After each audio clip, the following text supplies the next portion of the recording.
My paper is about the neural mechanisms underlying authoritarian susceptibility to misinformation, um, which is a fancy way of saying what is it in the brains of this particular personality type that means they are susceptible to fake news. So the first important thing is to actually define authoritarianism because it's a word that gets thrown around a lot. But the academic definition that we use of it, it sort of originates in this book after like it was published in the 50s. It was for, I think, mostly Jewish psychologists, and they were sort of in the wake of the Holocaust and World War One. They were trying to figure out what was the personality profile of the like ordinary German who nonetheless ended up committing genocide.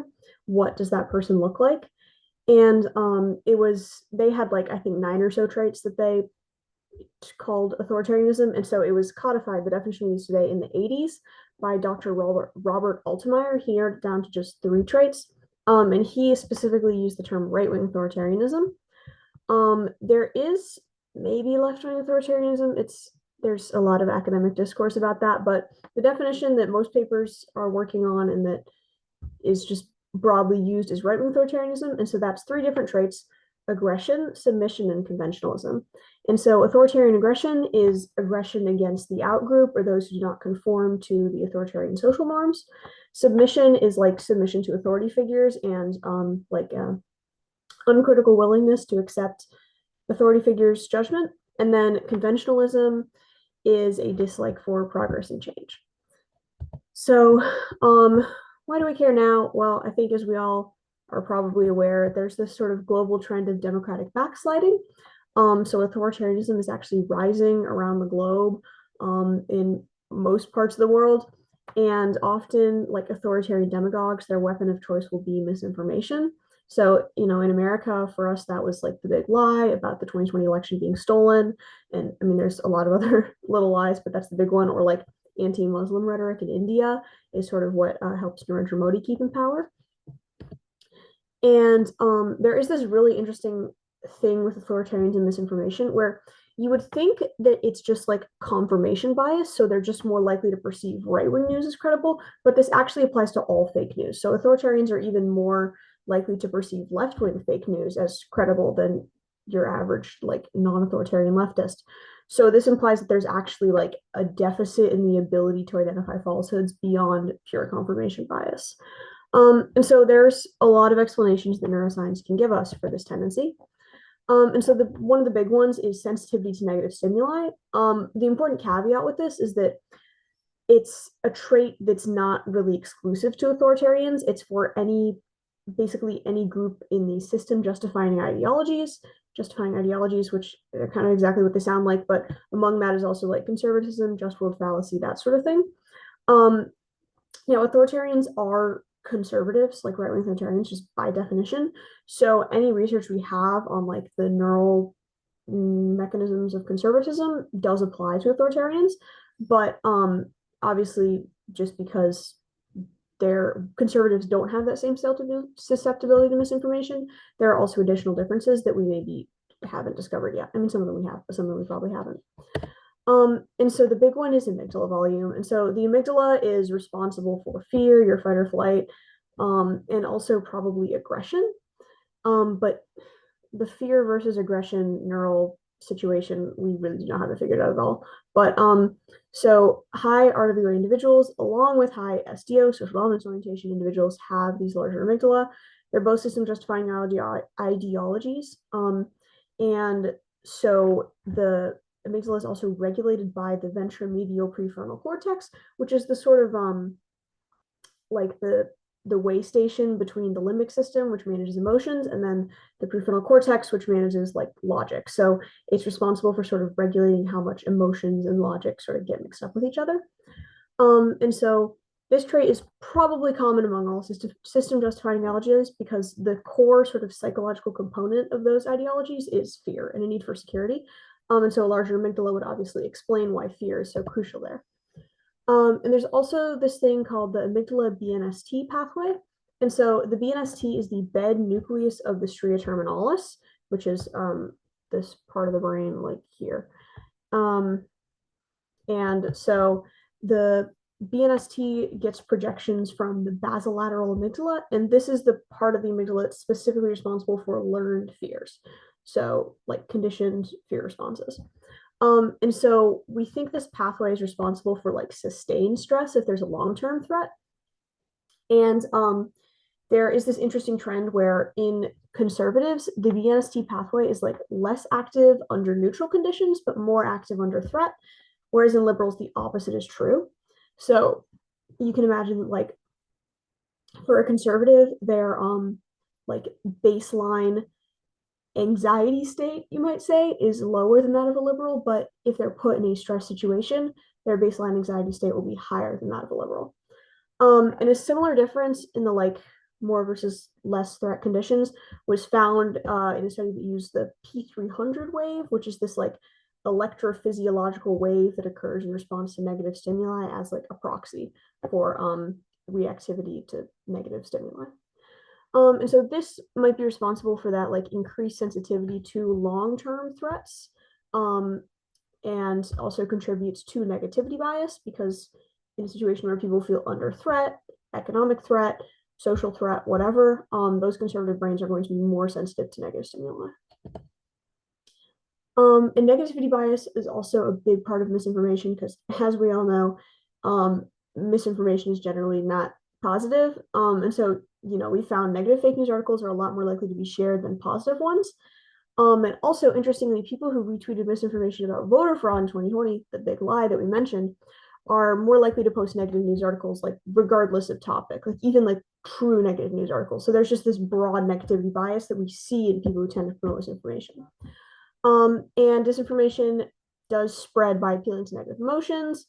And so we think this negativity effect for misinformation might be stronger in authoritarians because of that natural negativity bias. And so then we do sort of have to ask ourselves, well, what makes these authoritarians different from conservatives? Because all the stuff we're talking about negativity bias, that's also a part of conservative psychology. But again, conservatives don't have that like susceptibility to misinformation that we see in authoritarians.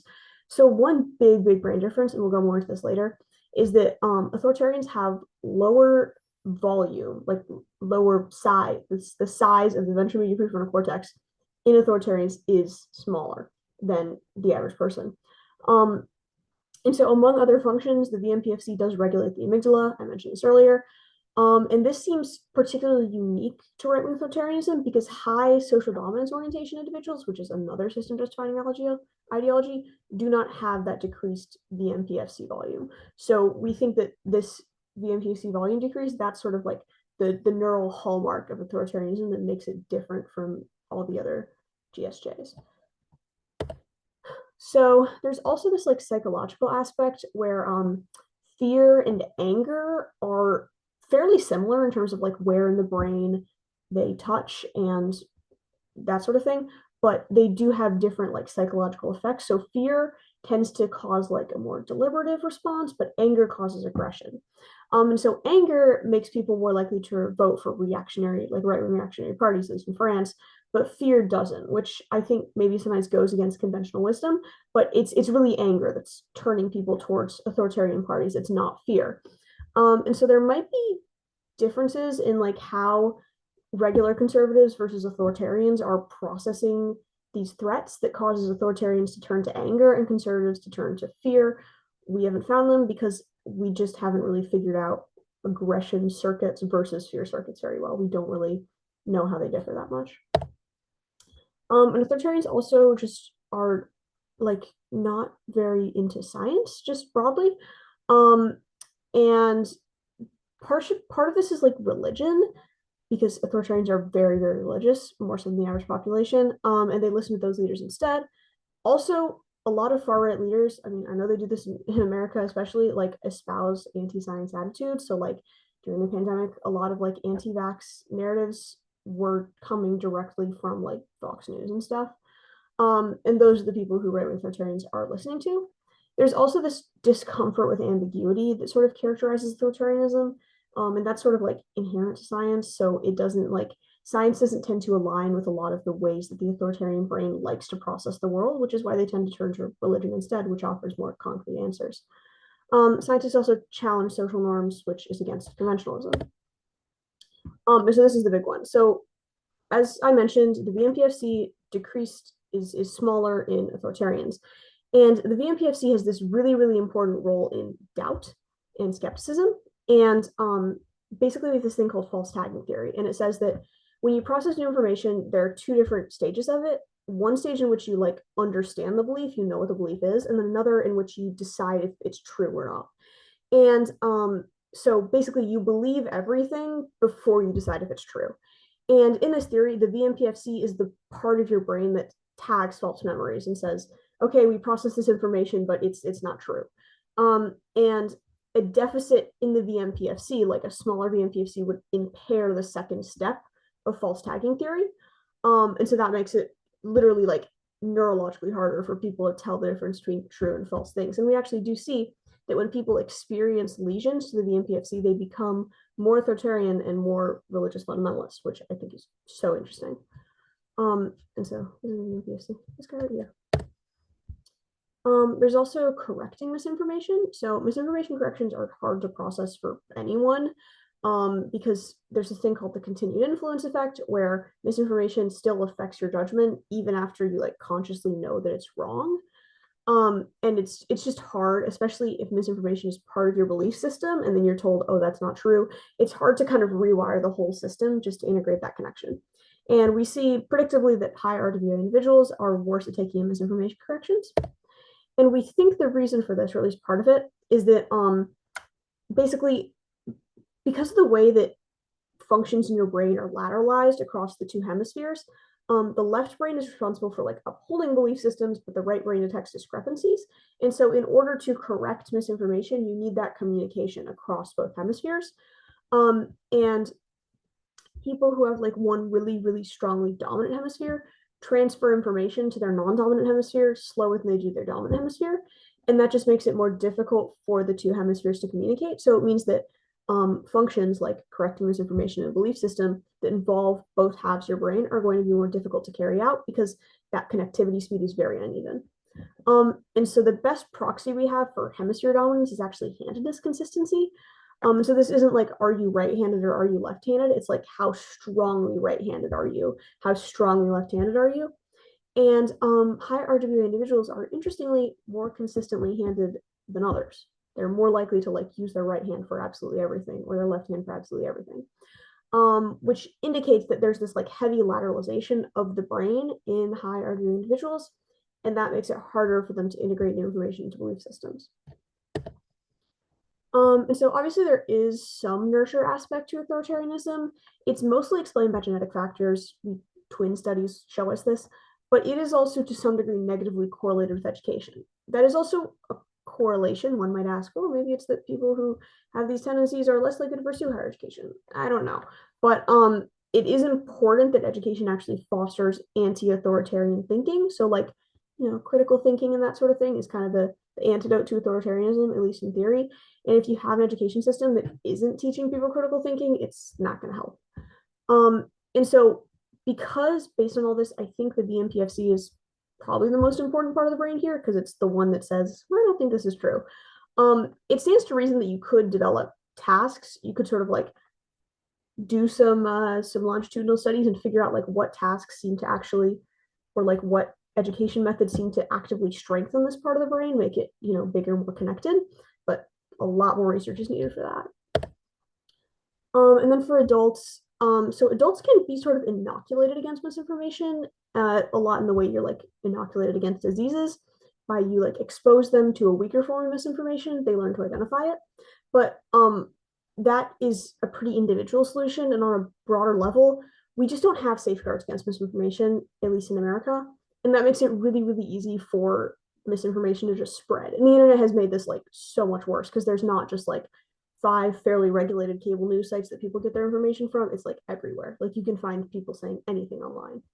And this does have consequences as we've seen in most parts of the world. Like, democracy is backsliding pretty significantly in a lot of like historically strong democracies.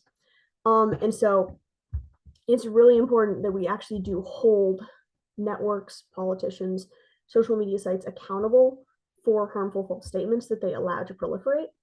And I mean, I wrote this paper a year ago. A lot has happened in the world since then. And I do really want to emphasize, I think we have this sometimes false narrative, especially like in the West in our individual societies, about like you put everything out there and then it's a free country, people make their own choices and you can't like fault them for that. But I actually think what a lot of this neuroscience can show us is that there are a lot of factors beyond personal choice that affect whether someone believes in misinformation or not. Like some people are genetically susceptible to misinformation. Like that's just true. We can see that. And so I think that honestly makes it maybe more accurate to characterize these people as victims of a system that allows politicians, corporations, etc., to take advantage of certain people's like natural susceptibility to misinformation in order to like make money and gain power. And so I think really moving away from that sort of like, oh, people make their own choices narrative and realizing there are actually a lot of factors that go into people's choices that are completely out of their control. And we do have a duty to protect vulnerable people from bad situations that they're going to be in that are going to cause them to make bad choices because people are taking advantage of them. And so I really do think it is important that we do as much as possible to stop misinformation before it reaches people, just because we really do have these people in our society who are just susceptible to it. And I mean, that's okay, but we got to protect them, protect people, so we don't go like storming the Capitol and stuff. So there's so much to do here. This is actually a pretty like new field. Actually, since I wrote this paper, someone else did a study on the neural correlates of authoritarianism, and they found a slightly different result. They found it was the dorsomedial prefrontal cortex that was a little smaller. I don't know. So there's a lot there, but I would also say studies should try and look into left-wing authoritarianism, which again, like people are not even 100% sure this exists. There's not a standardized academic definition for it yet. But if we find one, like, does it have similar neural correlates? What does like illiberalism on the left look like? Why are some people susceptible to that? And then also like how education can foster anti-authoritarian thinking. We should definitely be looking into that. And then until then, I think just make good policy decisions, try and stop misinformation where we can. So yeah, any questions? Yes, thank you, Veronica. Super interesting presentation. Your area of research, it bridges a lot of different subjects, psychology, physiology, political science, and you've asserted this proven genetic predisposition towards certain types of thinking. I was wondering if in your researching and in your reading, you came across the subject of trauma and how maybe persons with trauma are predisposed to deal with authoritarian thinking. I did not. There might be something out there. If there was, I didn't find it. Gotcha. Was there anything in your findings that kind of surprised you or that you weren't expecting? I think honestly, I was surprised by just how like obviously like nothing is ever that clear cut, but the fact that like you have a part of the brain and if you damage it, people are more authoritarian and more religiously fundamentalist. That was just kind of insane to me because like I mean that's so like in your face. It's like, oh, this part of the brain is obviously pretty responsible for this thing. And then, oh, look, some people like it's smaller. I think it just really shows like just how much of who we are is biological and not necessarily, I guess, within our control. A little bit scary, but well, thank Yeah. you for sharing that with us. That was awesome.